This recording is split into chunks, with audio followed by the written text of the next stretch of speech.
نبی صلی اللہ علیہ وسلم نے نا ایک صحابی سے فرمایا تھا، ان فیک خصلتین یحبہم اللہ ورسولہ الحلم والاناہ۔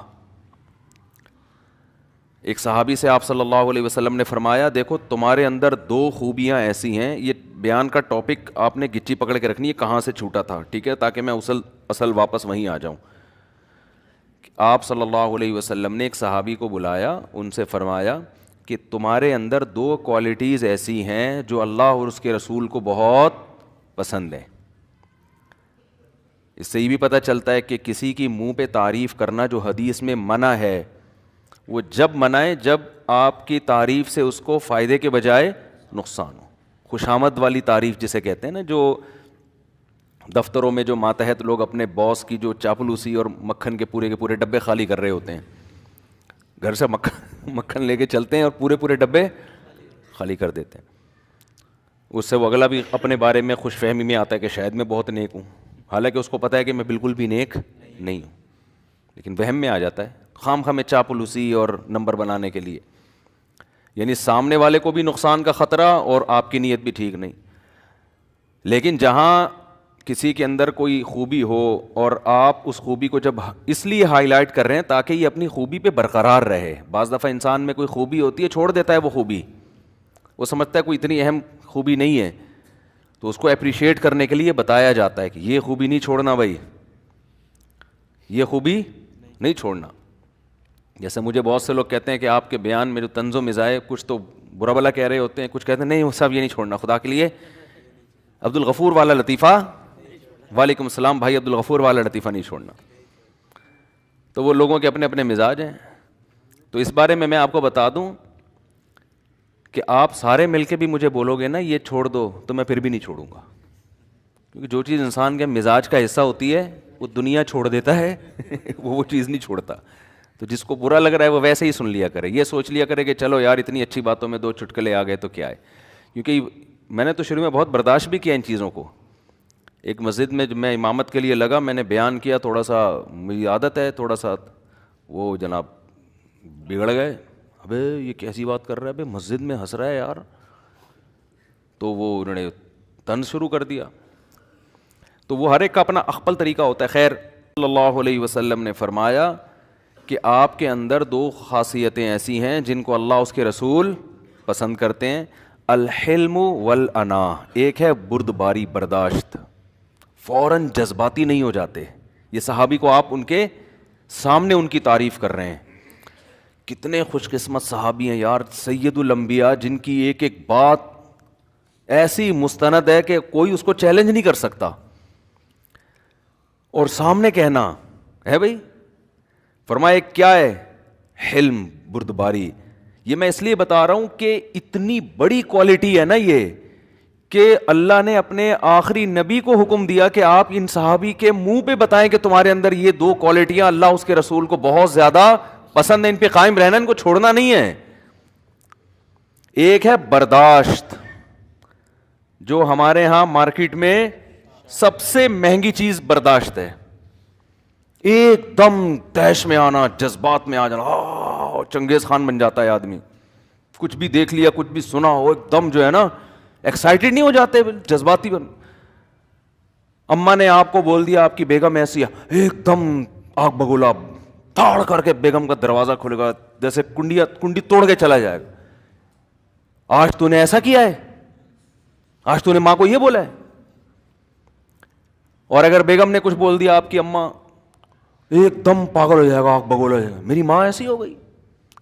دفتروں میں بھی ایسا ہی، بچہ آپ کا کہیں آپ نے دیکھ لیا چرسیوں میں بیٹھا ہوا ہے، خدا نخواستہ باپ کو پتا چلا، ایک دم جو ہے نا منہ سے جھاگ نکلنا شروع، او بھائی تمیز سے، آرام سے، آرام سے، چرسیوں میں بیٹھا ہے کوئی، میں نہیں کہہ رہا کوئی بات نہیں، مجھے ڈر ہی ہوتا ہے کہ آپ بھی جا کے بیٹھنا نہیں شروع کر دیں، بیٹھا ہے پی رہا ہوگا بہت زیادہ، یہی ہے نا، تو اب اس کو ذرا تمیز سے لے کے چلو، ایک دم آنکھوں سے آگ نکالنے کی ضرورت نہیں، ایک دم جذباتی ہونے کی ضرورت نہیں ہے، کیونکہ آپ کے جذباتی ہونے سے وہ چرس پینا چھوڑے گا نہیں، کیونکہ وہ پی کے آیا ہے، وہ آپ سے زیادہ جذباتی ہے، ٹھیک ہے، حقیقت بتا رہا ہوں۔ باپ کو اطلاع ملی، آرام سے اچھا اس کو مشورہ کرو، غور کرو، یار یہ سالے نے شروع کیوں کیا، میں تو اس کو صبح شام سمجھا رہا ہوں، ہم نے تو کوئی برا ماحول نہیں دیا، کہاں اٹھ رہا بیٹھ رہا ہے تمیز سے، کوئی ٹینشن تو نہیں ہے. بعض اوقات ٹینشن ہوتی ہے، غلط ہے، چرس نہیں پینی چاہیے، شراب نہیں پینی چاہیے، کوئی ہیروئن نہیں پینی چاہیے ٹینشن میں. پہلے آدمی تھوڑا سا غور کرے. وہ ہوتا ہے جذبات میں آ کے کیس کو اور زیادہ بگاڑ دیتے ہیں. ایک صاحب کا ایسا ہی ہوا کہ وہ بچے کو کہیں انہوں نے دیکھ لیا، باپ نے جا کے رکھ کے سارے دوستوں کے سامنے دو کھینچ کے تھپڑ لگائے. جوان لڑکا تھا وہ لڑکا جناب، پھر وہ اچھل رہا ہے 2-2 فٹ، اور وہ باپ اور بیٹے کے درمیان جو نفرتیں پھیلی ہیں وہ اتنا بڑا مسئلہ بن گیا تھا. تو تمیز مارکیٹ سے کیا چل رہی، بیٹا تو اور زیادہ جذباتی ہے. تو ابا کے بارے میں تو ہم آپ سے یہی کہتے ہیں بھائی اگر وہ جذباتی بھی ہیں تو بہرحال آپ کو برداشت کرنا پڑے گا، کیونکہ احسانات بہرحال زیادہ ہیں. ابا کو تو شریعت یہی کہہ رہی ہے اتنا زیادہ ایک دم جذبات میں آنے کی ضرورت نہیں ہے. نوح علیہ السلام نے کیسا صبر کیا دیکھو آپ. نوح علیہ الصلاۃ والسلام کشتی جب ساری زندگی سمجھاتے رہے، بیٹا باز نہیں آیا، بیٹا کافر ہی تھا، سمجھاتے رہے محبت سے، 950 سال تک تبلیغ کی قوم کو بھی، بیٹا بھی نہیں آیا. آخر میں بھی یار بیٹے کی خیر خواہی کرنے، جب طوفان آنے لگا ہے، سمندر جو ہے وہ جو پانی چڑھنے لگا، تو فوراً کہہ رہے ہیں وَنَادَى نُوحٌ ابْنَهُ وَكَانَ فِي مَعْزِلٍ يَا بُنَيَّ ارْكَب مَعَنَا، اے بیٹا اب آ جا میرے سے. یا بنیا اے پیارے بیٹے، بنیا کا معنی کیا ہوتا ہے؟ میرے پیارے بیٹے. ہم لوگ کیا کرتے، الو کے پٹھے معذرت کے ساتھ یہی کہتے ہیں نا. اگر قریب بھی آ رہا ہوتا دفع ہو یہاں سے، اب نہیں گھسنے دوں گا، بلکہ اس سے پہلے ہی کام تمام ہو چکا ہوتا. لیکن بہرحال باپ پھر بھی برداشت کرتا ہے، میں نے دیکھا ہے. بیٹے اتنے برداشت نہیں کرتے جتنا، کیونکہ بہرحال وہ اولاد کی اللہ نے ایسی محبت رکھی ہے نا، غصہ کرے گا بھی تو پھر بھی وہ چاہے گا کہ یہ آ جائے. آخر وقت میں بھی کہہ رہے ہیں اے میرے پیارے بیٹے ارکم معنا ولا تکم مع الکافرین، ان کافروں کے ساتھ نہ ہو. وہ اتنا فرعون متکبر، سآوی الی جبل یعصمنی من الماء، کہہ رہا ہے میں پہاڑ پہ چڑھ جاؤں گا جو مجھے پانی سے بچا لے گا.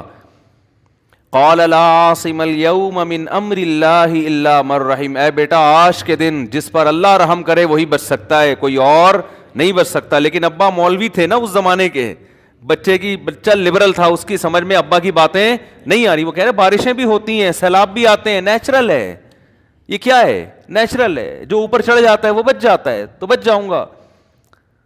یہ نہیں دیکھ رہا کہ یہ عام سیلاب نہیں ہے، یہ وہ سیلاب ہے جس کی میرے ابا پیش گوئی کر چکے ہیں اور یہ پوری ہو رہی ہے پیش گوئی، تو یہ عام سیلاب نہیں ہے. تو قرآن کیا کہہ رہے ہیں؟ آپس میں بھی کنورزیشن ہو رہی ہے، دونوں کی بات چیت ہو رہی ہے. وحال بینہم الموج فکان من المغرقین، ایک بڑی موج آئی اور اس کو بھی لے ڈوبی.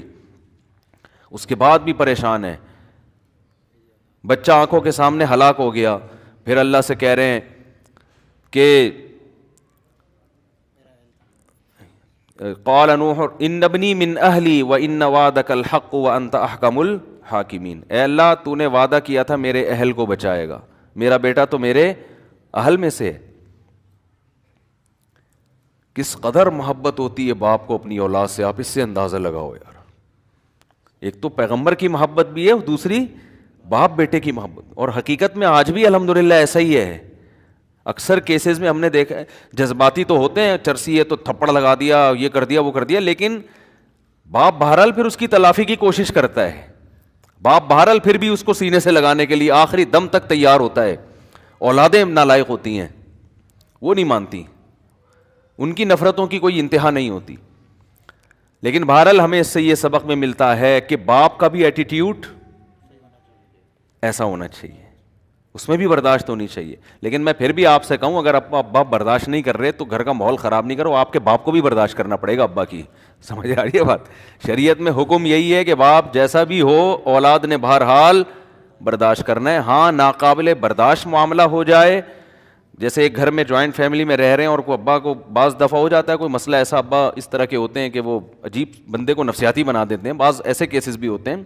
تو پھر اس کا حل یہ کہ الگ رہو، بدتمیزی نہ کرو بلکہ الگ رہائش اختیار کر لو. تو جوائنٹ فیملی میں رہنا کوئی فرض واجب نہیں ہے. ایسے لوگوں کو اولادوں کو میں مشورہ دیتا ہوں بھائی ایک ظاہر ہے انسان ایک حد تک برداشت کرتا ہے نا, جتنے بھی ابا کے حقوق ہیں لامحدود تو نہیں ہے نا کہ ابا صبح شام کوٹتے پیٹتے رہیں, ٹھڈے مارتے رہیں, گالیاں دیتے رہیں. آدمی ڈپریشن میں جاتے جاتے بہت ہی پاگل بھی میں نے دیکھے ہو گئے ہیں, بالکل ہی صحیح عجیب سے ہو گئے ہیں. تو انسان بہرحال ربڑ کا بنا ہوا نہیں ہے, ربڑ کا بنا ہوا ہے, وہ کوئی لوہے کا بنا ہوا نہیں ہے. تو اس کا نتیجہ پھر ڈپریشن میں جائے گا اور زیادہ مصیبت میں ہو جائے گا. تو اس کا حل یہ ہے کہ ایسے موقع پہ علیحدگی اختیار کر لی جائے. ابراہیم علیہ السلام نے یہی کیا. باپ نے جب دھمکی دی کہ میں پتھر سے مار کے ہلاک کر دوں گا, تو اب کیا کرتے ابراہیم علیہ السلام؟ یہ تھوڑی کہ وہ مار کھا لیں, ٹھیک ہے جی آپ مجھے قتل کر دیں. اپنی طرف سے محبت سے سمجھا دیا, نہیں بات بنی تو انہوں نے کہا ٹھیک ہے میں علاقہ چھوڑ کے جا رہا ہوں, لیکن میں آپ کے لیے دعا کرتا رہوں گا. آخر میں یہ کہہ کر گئے ہیں کہ میں آپ سے تعلق ختم نہیں کروں گا, لیکن چونکہ اب ساتھ رہنے میں مسائل ہیں, میں اپنی دعوت تو چھوڑ نہیں سکتا کہ میں توحید کی دعوت دینا چھوڑ دوں, کہ میں ان بت پرستی پہ راضی ہو جاؤں, یہ مجھ سے نہیں ہو سکتا. یہ تو پھر اللہ کا حق مارا جا رہا ہے نا. تو اپنے ویژن کو نہیں چھوڑا, اپنے مقصد کو نہیں چھوڑا, لیکن باپ سے علیحدگی اختیار کر لی. تو ہمیں اس کا شریعت میں ثبوت ملتا ہے کہ جب بہت زیادہ مسئلہ خراب ہو جائے تو بھائی الگ ہو جاؤ, تعلق تھوڑا کم ملا کرو, پھر باقی چیزوں سے تلافی کرو. ہدیے بھیج دیے ان کو, کوئی اور مختلف طریقوں سے. ہر چیز ملاقات نہیں ہوتی.